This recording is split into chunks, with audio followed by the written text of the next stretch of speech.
받기를 원합니다. 아멘. 여러분, 우리가 이 세상의 마지막이라는 말을 들으면, 또 말세라는 말을 들으면 여러분은 어떤 생각이 드시는지 궁금합니다. 마지막이라고. 말세라는 말을 지나치게 심각하게 받아들여서 말세가 오면 어떻게 하지 하고 고민부터 하는 사람들도 많이 있다고 합니다. 성경 말씀이 사실인데 정말 말세가 온다면은 지금 학교 공부하고 있는 것도 그만두고 직장도 그만두고 내가 다니던 그 직장에서 내가 다니는 직장이 무슨 의미가 있을까 하고 너무 심각하게 생각한 나머지 다 그만두고 주님 맞을 준비하라는 하자는 태도를 갖는 그런 사람들도 참으로 많습니다. 지난 우리가 1992년에 휴거 열풍이 한창일 때 우리는 그 휴거 열풍을 통해서 참 많은 것들을 보았습니다. 그리스도인 그 휴거 열풍에 휘말렸던 그리스도인들이 많았습니다. 엄청난 사회 무리를 빚었던 다니성교회와 디베라성교회를 우리는 아직도 기억을 합니다. 그런가 하면은 어떤 그리스도인들은 말세라는 단어를 상징적인 구호로만 생각을 합니다. 그래서 교회 나와서 예배하고 예수를 믿으면서도 마음속으로 말세에 대한 이야기를 부정하고 많은 그런 교인들도 많이 있습니다. 말세는 무슨 말세야? 세상이 이렇게 잘 돌아가고 있는데, 세상에 사람들이 이렇게 많은데 말세가 무슨 말세야? 웃기지 마라. 앞으로도 이렇게 잘 돌아갈 거야. 이렇게 생각을 갖고 있는 사람들도 상당히 많을 것입니다. 그런데 예수님 당시의 제자들도 세상의 마지막이라든지 말세라는 말에 대해서 별로 심각하게 생각하지 않았던 사람들이 많이 있고 많이 있었던 것을 봅니다. 그래서 1절에 보면 예수께서 성전에 다니실 때 제자 중 하나가 이르되 선생님이 보소서 이 돌들이 어떠하며 이 건물들이 어떠하겠나이까 이렇게 질문을 하죠. 그런데 이스라엘 백성들은 성전이 아름답게 회복이 되고 재건되는 것을 매우 자랑스럽게 아주 저들은 긍지를 가졌습니다. 헤롯은 유대인들의 환심을 사기 위해서 유대인들의 환심을 사려는 목적으로 예루살렘 성전을 무려 46년간에 걸쳐서 성전을 짓습니다. 여러분, 한 건물을 46년 동안 짓는다는 것은 엄청난 일입니다. 많은 공을 그 건물에 들인다는 것이죠. 46년 동안 건물을 짓는다는 것은 요한복음 2장 19절에서 20절에 사람들은 46년까지나 지은 성전이 무너진다는 예수님의 그 예언을 듣습니다. 그런데 아니 이렇게 46년 동안 지은 성전이 무너질 수 있을까? 사람들은 의심을 가졌습니다. 유대인의 역사를 집필하는 요세프라는 사람은 요세프라는 사람의 글을 보면 그 당시 예루살렘 성전 재건에 사용되었던 돌 하나의 길이가 12m, 폭이 3.6m, 높이가 6m였다고 합니다. 이렇게 커다란 돌들이 예루살렘 성전의 공사에 쓰였다고 기록을 하고 있습니다. 성전의 뜰은 대리석으로 깔아놓았고 문은 굴이 어떠한 특수한 문은 금이나 은을 사용하기도 했습니다. 그래서 이스라엘 백성들은 이 성전만은 아주 영원할 것이라고 생각을 했습니다. 메시아가 오실 때까지 이 성전은 영원히 있을 것이다, 완전할 것이다, 이렇게 그들은 생각을 했습니다. 그리고 제자들이 선생님이 성전은 어떠하겠습니까? 얼마나 대단한 성전입니까? 이렇게 물었죠. 그래서 예수님은 깜짝 놀랄 만한 말씀을 하십니다. 2절에서 말씀하셨죠.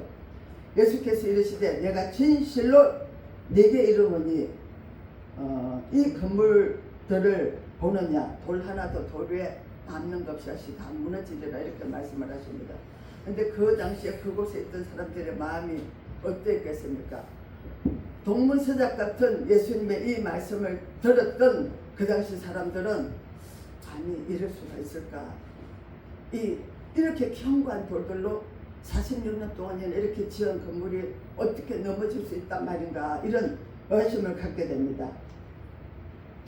마태복음 24장 3절에서는 제자 중에 한 사람이 예수님께 이렇게 묻습니다. 어느 때에 이런 일이 있겠습니까? 예수님께 묻습니다. 이 질문을 들으시고 예수님은 예루살렘 성전의 최후와 함께 이 세상의 최후를 선고하셨습니다. 최후를 경고하십니다. 그러므로 본문은 이중경고, 즉 성전의 기초와 세상의 최후를 함께 경고하는 메시지가 기록되어 있는 것입니다.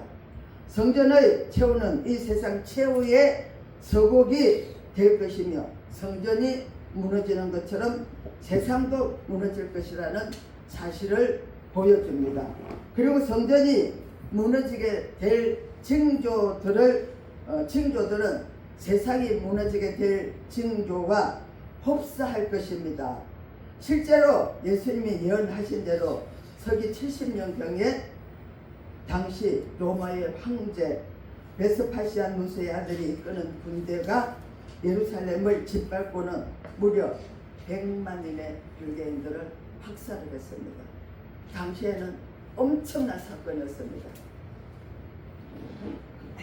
예루살렘 성전은 예수님의 예언대로 돌 하나도 돌 위에 남지 않고 다 무너져 버렸고 서쪽 벽만 남았습니다. 그래서 유대인들은 기도문을 그 서쪽 벽 돌담에 끼워놓고 기도를 합니다. 이것이 여러분 우리가 듣는 통곡의 벽이라고 합니다. 이렇게 그 돌들이 견고했던 돌들이 다 무너진 것은 예수님의 예언대로 무너진 것입니다. 사랑하는 여러분, 예수님의 말씀 그대로 성전이 무너졌다면 예수님의 예언 그대로 이 세상의 마지막은 언젠가는 오게 될 것입니다. 아멘. 우리가 믿거나 안 믿거나 좋아하거나 말거나 내 생각은 그렇지 않아 나는 그게 상관없이 이렇게 살거나 말거나 반드시 이 세상의 마지막은 올 것입니다. 이것은 성경의 선고입니다.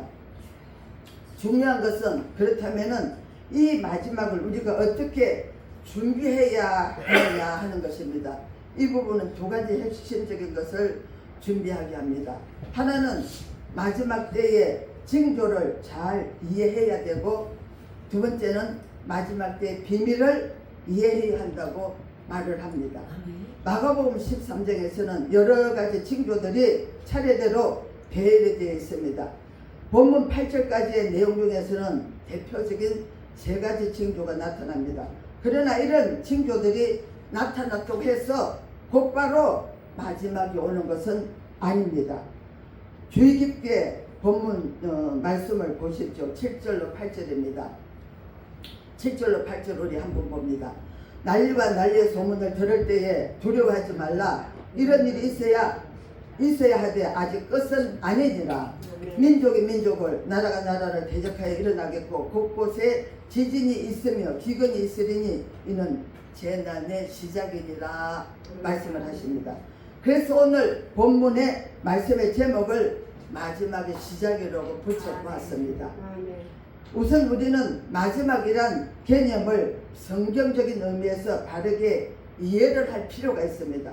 그러면 언제부터가 마지막인가? 히브리서 1장 1절로 2절에서는 옛적의 선지자들로 여러 부분과 여러 모양으로 우리 조상들에게 말씀하신 하나님이 이 모든 날 마지막에 이 아들로 우리에게 말씀하셨으니라고 합니다. 구약시대에는 여러 가지 모양으로 선지자를 통해서 말씀하시던 하나님께서 역사의 마지막에 예수님을 보내셨다는 것입니다. 여러분들 믿어지십니까? 마지막은 예수님께서 이 세상에 오셨을 때부터 그러니까 우리가 말세라고 하는 말은 예수님이 이 세상에 오셨을 때부터 말세라고 지칭을 하고 있습니다. 예수님 때부터 마지막에 말세는 시작되었으나 지금은 마지막 중에서도 마지막 때를 우리가 맞고 있습니다. 신약의 선배들이 자주 사용하는 말 가운데 마지막 말, 세상의 끝이라는 표현이 있습니다. 지금이 그때일지 모릅니다. 본문에는 그 마지막 때 징조들이 나옵니다. 그런 징조들은 예수님의 재림 직전에만 나타나는 것이 아니라 어느 시대에나 이미 징조들이 있는데 예수님 재림이 가까울수록 빈도수가 많아지고 그 징조의 규모가 커집니다.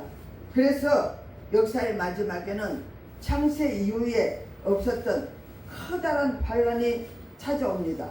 마가복음 13장 19절에는 창세 이후에 이런 반란이 없었다고 말하고 대반란이라고 불리는 커다란 반란이 지구상에 찾아오리라고 말을 하고 있습니다.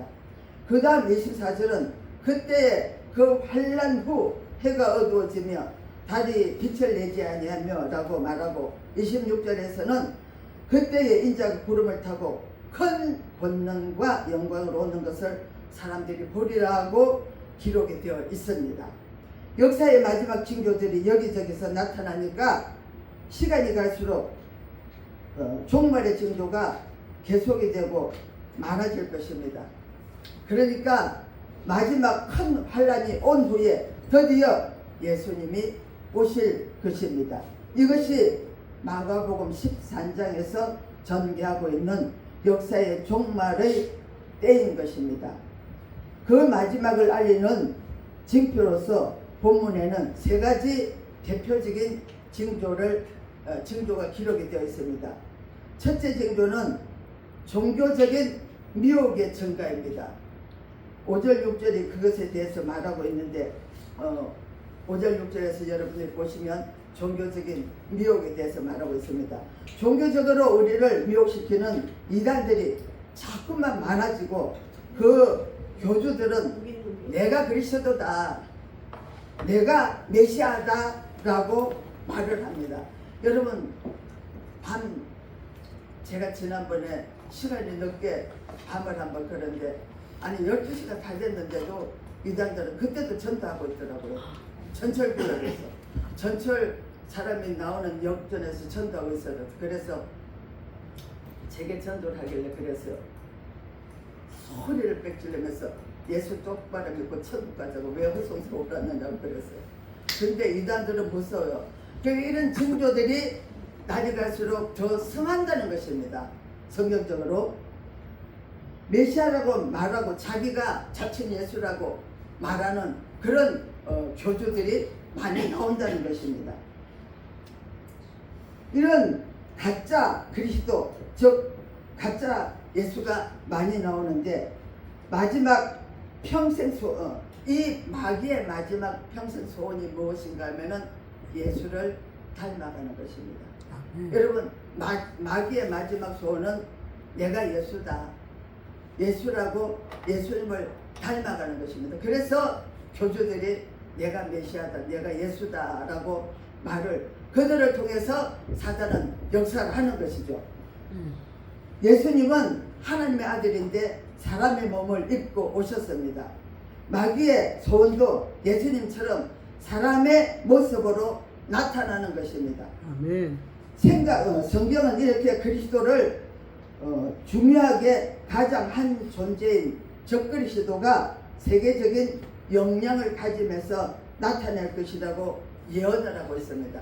그러니까 적그리스도들이 예수님 흉내를 내면서 나타날 것이라고 예언을 하고 있는데 많은 한국에도 자칭 예수라는 사람들이 여러 사람 있습니다. 여러분들이 잘 아시지 않습니까? 여러분 앞으로 종교적인 미혹이 계속 증가가 될 것입니다. 두 번째 징조는 사회적인 혼란입니다. 7절입니다. 난리와 난리의 소문을 들을 때에 두려워하지 말라. 이런 일이 있어야 하되 아직 끝은 아니니라 기록을 합니다. 난리와 난리 소문을 듣는다는 것은 전쟁이 번번이 일어난다는 것입니다. 역사를 보면은 언제나 전쟁이 있었습니다. 지난 5,500년의 역사를 확인해 보아도 그동안에 무려 1만 4천여 회의 전쟁이 발발을 했습니다. 해마다 매년 2번에서 6번 1년에 그렇게 전쟁이 있었습니다. 그러나 실제로는 시대가 흘러갈수록 전쟁의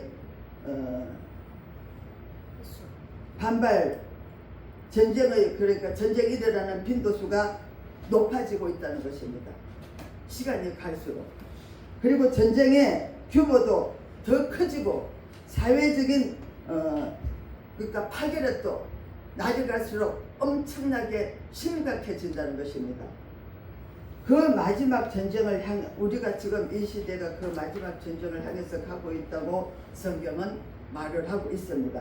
전쟁의 빈도가 잦아지고 그 규모가 커지는 것을 보면서 우리는 깨어나야 합니다. 아멘. 이런 징조들을 보면서 마지막 때가 가까워지고 있다는 사실을 기억을 하시기 바랍니다. 아멘. 그 다음으로 세 번째 징조는 자연의 재앙입니다. 8절에 보면은 민족이 민족을 나라가 나라를 대적하여 일어나겠고 곳곳에 지진이 있으며 기근이 있으리니 이는 재난의 시작이니라 말씀을 합니다. 시간이 갈수록 지진의 빈도수가 증가를 하고 있습니다. 여러분 며칠 전에 그 어느 나라죠? 베네수엘라. 엄청난 지진으로 굉장한 참 어려움이 많았습니다.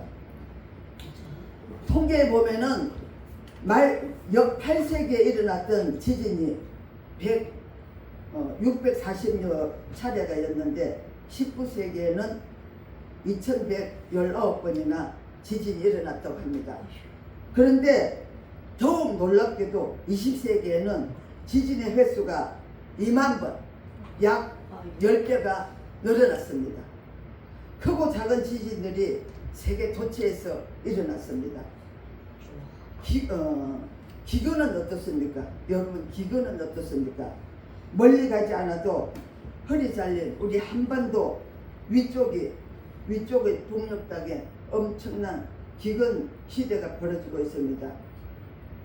기백만 병의 북한의 동포들이 굶주리고 벌거지고 있다는 것을 우리는 등 따스고 배부르니까 잘 알지 못합니다. 그러나 이런 일들이 얼마 전에 있었습니다. 이런 보도를 보신 적이 있을 것입니다. 이러한 기근의 심각한 사태와 그 빈도수는 우리에게 무엇을 말을 해줄까요?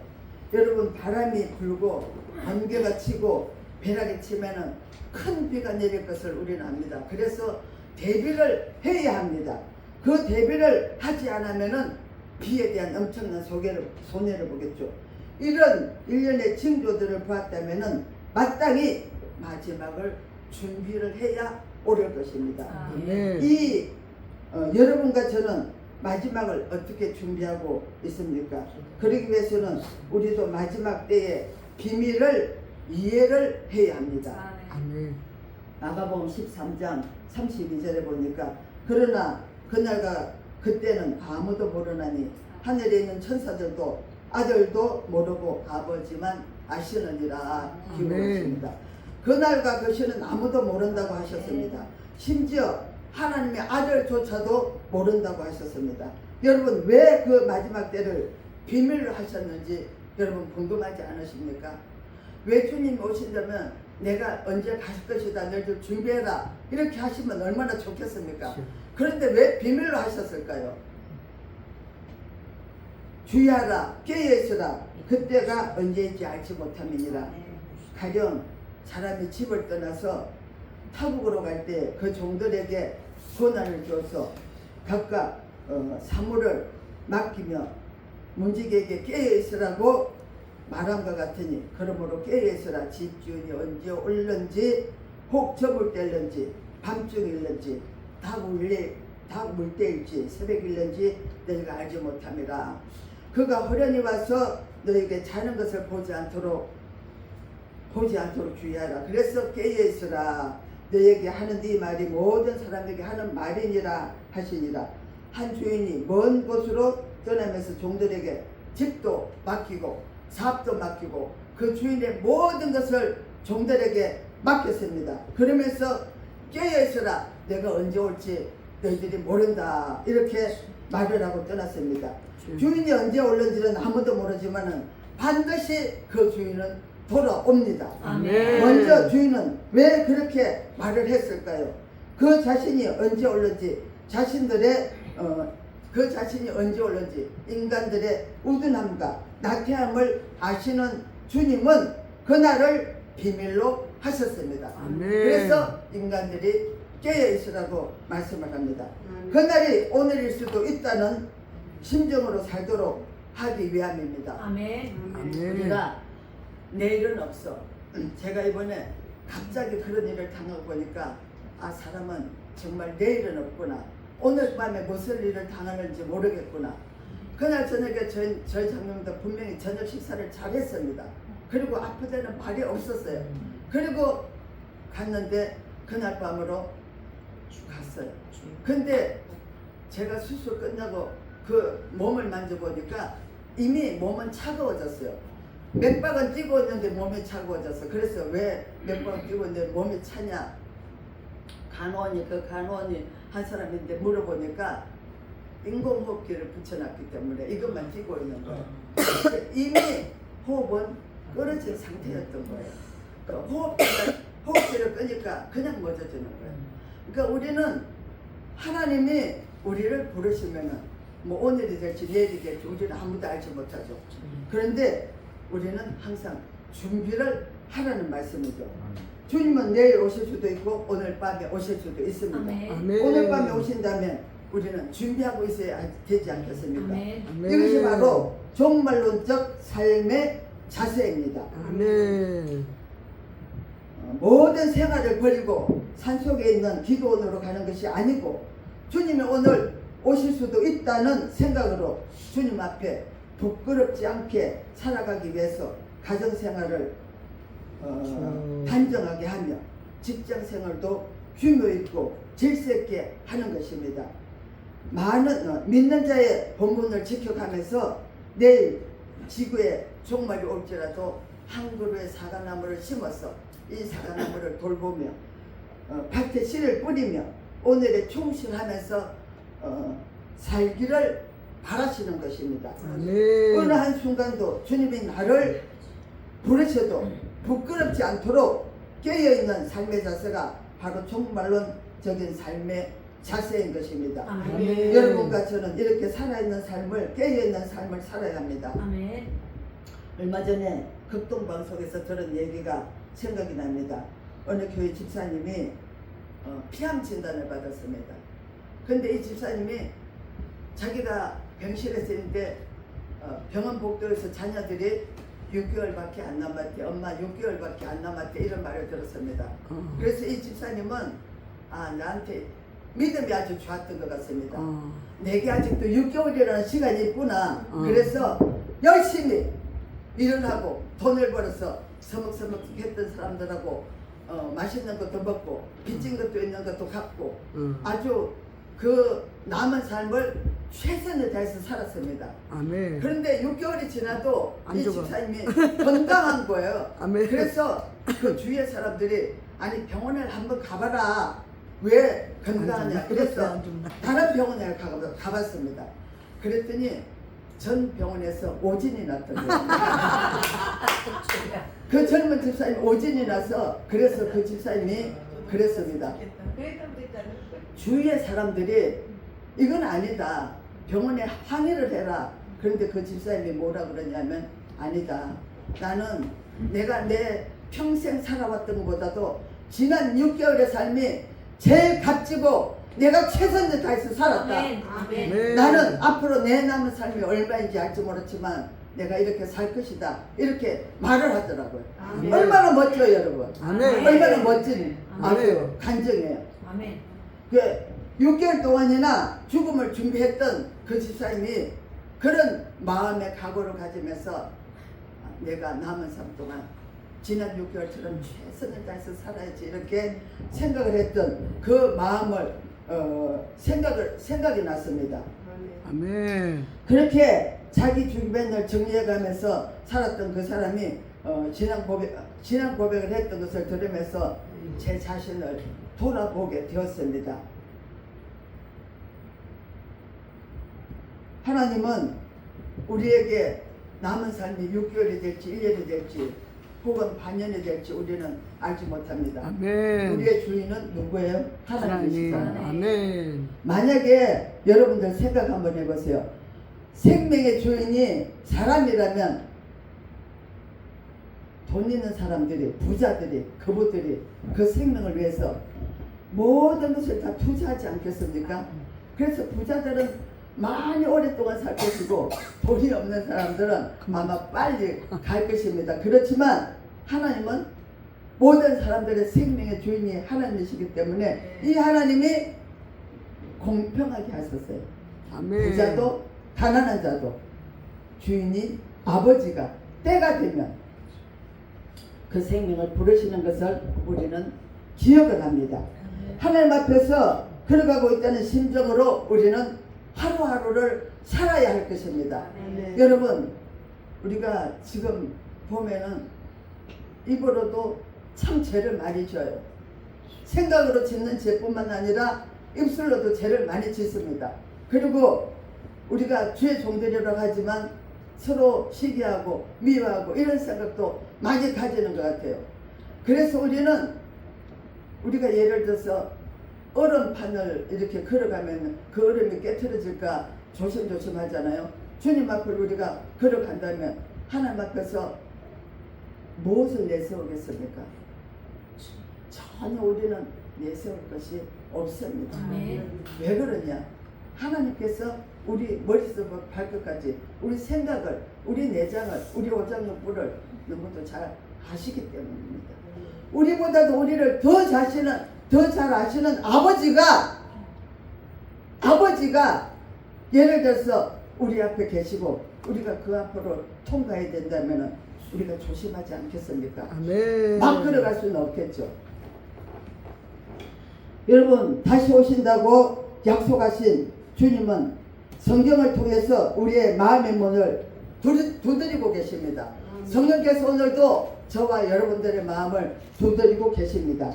예수 그리스도께서는 우리가 예수님을 우리의 마음의 구세주와 주님으로 영접하고 다시 오실 그 주님을 바라보면서 주님의 뜻을 따라 하루하루를 살아가기를 원하십니다. 아멘. 언제 주님이 우리를 부르셔도 우리의 삶이 부끄럽지 않도록 아멘. 잘했다고 칭찬받을 수 있도록 오늘 하루하루를 깨어 준비하는 삶을 살아갈 수 있기를 그런 여러분과 제가 되기를 주님의 이름으로 부탁을 드립니다. 기도합니다.